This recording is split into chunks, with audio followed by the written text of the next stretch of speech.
continuing our journey through Girls and Panzer their film. Today we'll be taking another look at the easily but undeservedly overlooked opening battle in the movie.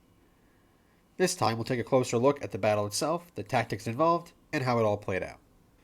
This week's video is brought to you by my upcoming original manga, Amaranth Angels. Cute anime girls, starfighters, and exciting space battles in a fun space adventure. Written by a Girls and Panzer fan, for other fans of Girls and Panzer and the military moe genre in general. The first full volume will be out in 2025, and I now have a pre-order store live for anyone who missed the Kickstarter campaign. Now, on to the video.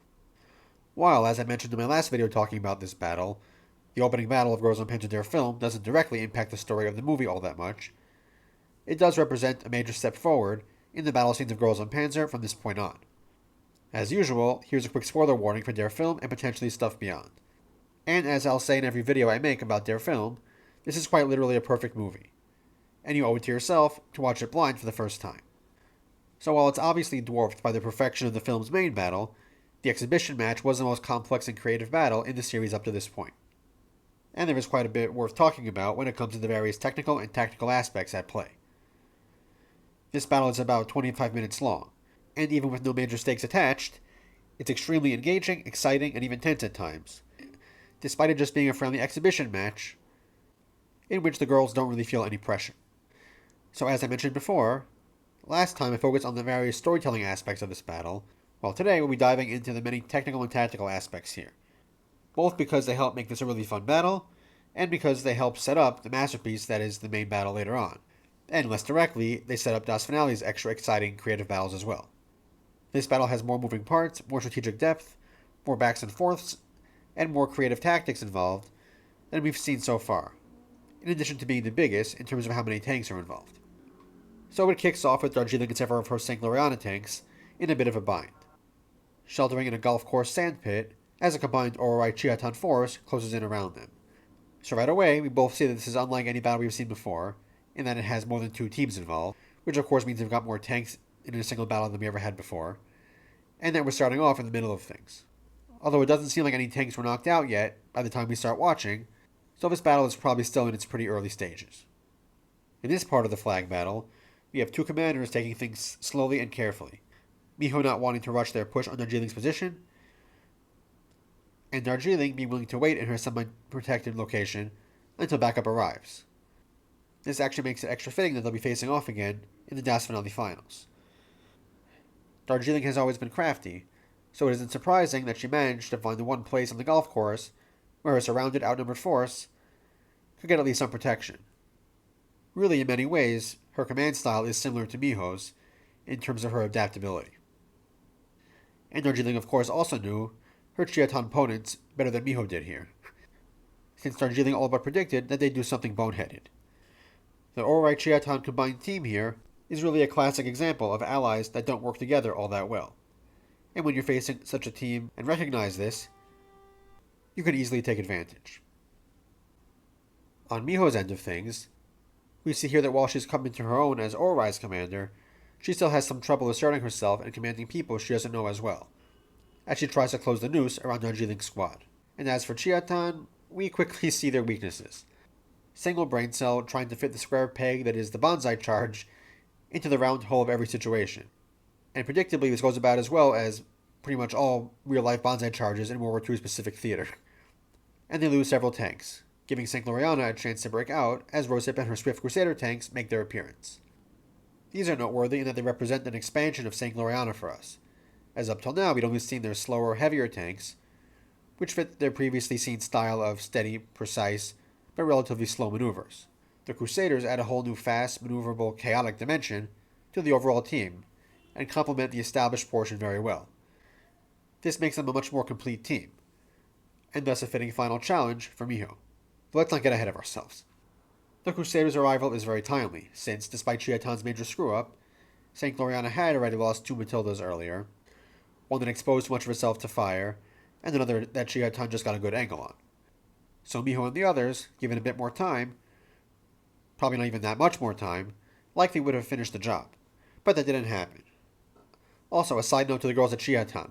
Firing while on the move is much less accurate, so you probably shouldn't do it so much. So it really is no wonder that they scored no significant hits during their charge, as they lost several of their own tanks. and between this main charge and the one tank with the second group, they cost the combined team 6 tanks in a matter of moments, with nothing to show for it.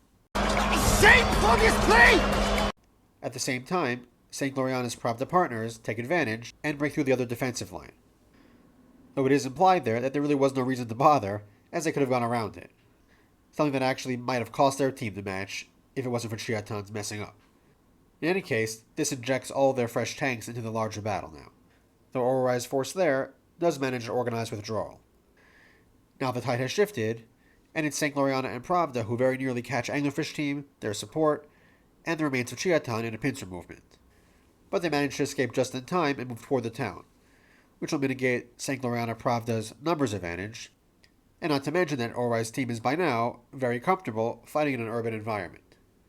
It's worked well for Miho enough times that it's understandably her go-to.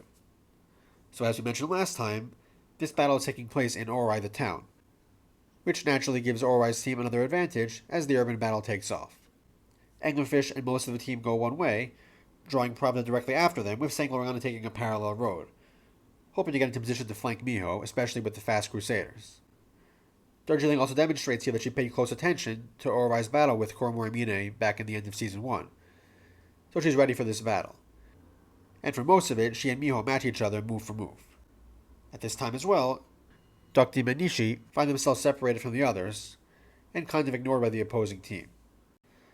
Miho is similarly aware of what's happening, as she manages to foil the flank attempt, though she becomes separated from her other tanks in the process, and finds her tank being pursued by most of the enemy team. Obviously, getting isolated here isn't ideal, but is definitely better than getting taken out. Plus, the tight confines of the city blocks, etc., enable Anglerfish team to stay ahead for now, mitigating the issues of being without support for at least a while. This chase is also where Rabbit Team tries to pull off a repeat of their last battle, but it doesn't work as well against Nona and her IS-2, probably because Rabbit Team made the mistake of going at her head-on as opposed to from behind, which is what worked against the Elephant back in the end of Season 1. The Rabbits have come a long way, for sure, but they're not at their peak yet. Returning to the dynamic nature of this battle scene, Miho leads her pursuers into an ambush prepared by her team and the remnants of the Chiatan squad, again taking advantage of the urban environment and Orai's more intimate knowledge of the area. And in a classic, tried-and-true tank ambush style, they first target the column's lead tank to stop the others, then the rearmost tank, to give the Pravda and St. Gloriana tanks minimum room to maneuver, as the Orai tanks use available cover to stay as protected as possible while continuing to fire. Though Miho uses this opportunity to get out of range of the others and attempts to flank them. But, once again, Darjeeling is ready for this, calling in the Crusaders once more as the main group advances through the Orai ambush. There is really just no dull moment in this battle. No moment to truly relax, as there's always a play on. So, as Anglerfish team takes on the Crusaders, the Orai ambush team realizes it's time to get out of dodge. But again, Chiatan screws up and Isha gets herself taken out. And this possibly slows down the overall retreat long enough for Nona to take out Leopold team, though at the same time, Miho and Anglerfish manage to take out more of the Crusaders. But the tide has clearly turned again, and the Pravda tanks are once more hot on Anglerfish's tail. Also worth noting is that here, just like in the final battle of Season 1, and again later in Dare Film and Beyond, we the audience are also, more than once, shown Miho giving orders that we don't hear, which lets us keep wondering what she's got planned, while making it clear to us visually that she's still in control of the situation, and reflecting the confidence that Miho now has, at least when commanding her usual squad. Thanks in no small part to Mako's skilled driving, Anglerfish team manages to keep evading Pravda's tanks as they attempt to corner her, including impressively managed to escape being boxed in by Katusha and Nona, and the main engagement moves to the more open area of the beach, where the disadvantage of turretless vehicles becomes apparent, while the light tanks of Duck Team and Fukuda come up with a plan of their own. Said plan starts off by pulling the big brain move that only works since Senshido is a sport, i.e. moving through a no-fire zone.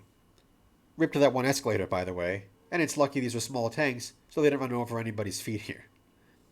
Back to the main part of the battle, there is some more neat creative stuff going on, like Mallard Team using Turtle Team's Hetzer as an improvised firing ramp to get enough of a downward angle to take out another T-34, as Anglerfish Team takes a bumpy ride down a long set of stairs, with Katusha and Nona not far behind.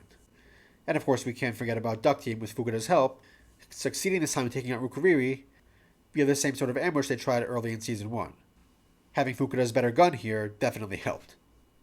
From this point, the battle moves into its final stage near the coastline. With this particular tank, but tanks have been able to be modified to stay submerged for some time. Plus, seeing it here sets up more options down the line in terms of amphibious tanks, as we'll see in Das Finale.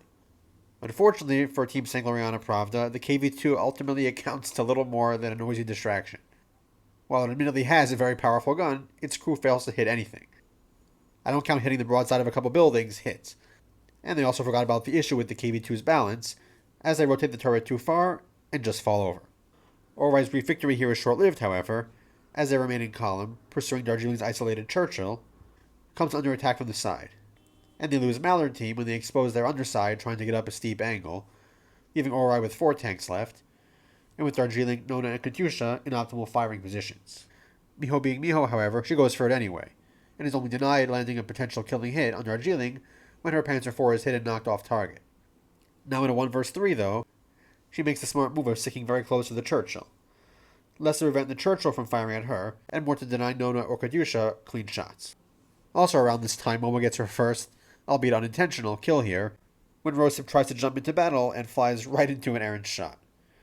Despite this gift elimination, however, the battle ends moments later, when, as Anglerfish team pursues Darjeeling, knowing they're running out of time, they do get off their first shot, only to realize that they've knocked out Katyusha instead, who took the hit for her team commander, leaving them open for return fire from the Churchill, which ends the match.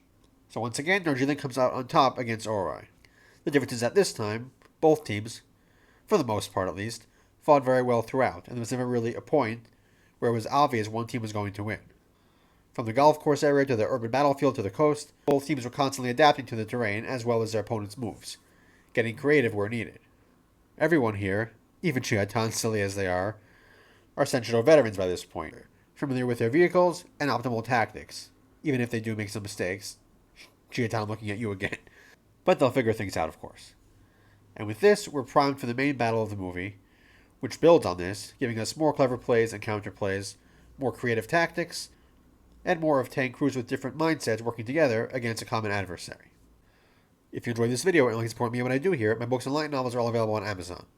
And you can get early access to videos, sneak peeks, and updates of my upcoming military manga and other projects by subscribing over on Patreon. I also offer channel memberships, which get you access to monthly members-only watch-along streams, in which we're currently watching Space Battleship Yamato.